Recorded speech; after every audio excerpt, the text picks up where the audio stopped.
Sure. First off, what did you make of this bill?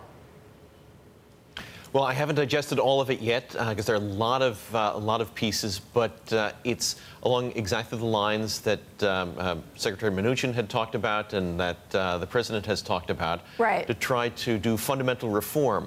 So they could have just taken a few pieces and done something that's a little bit easier to get through.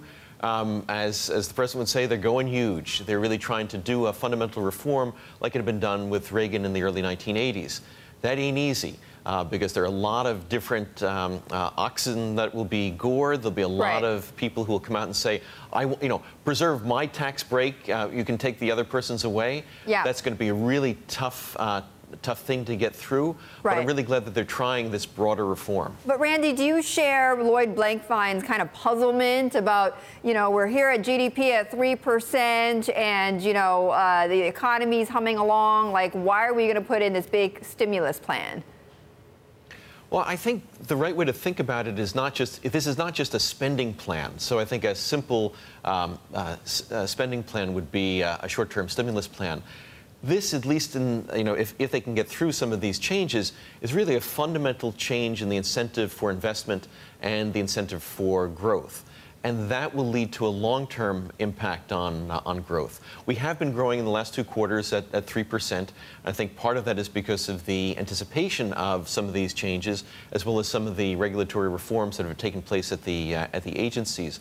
If we want to make that sustainable, we're going to have to do these structural reforms. So, if we're going to see these structural reforms, if we're going to generate these 3% growth, as the president is at least promising for now, do you think the Fed's going to have to raise rates a little bit more easily then? Well, in principle, it makes it puts less pressure on the Fed to raise rates if the economy is coming back. Think back to. But if there's an overshoot, or if there's overheating in the economy. Oh, for sure, if there's overheating.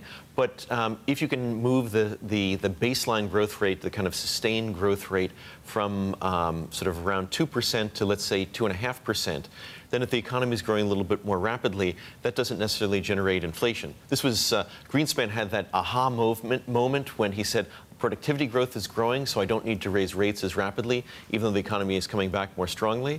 And he was right on that call. We'll see if this actually gets through and has those impacts, but it has the potential.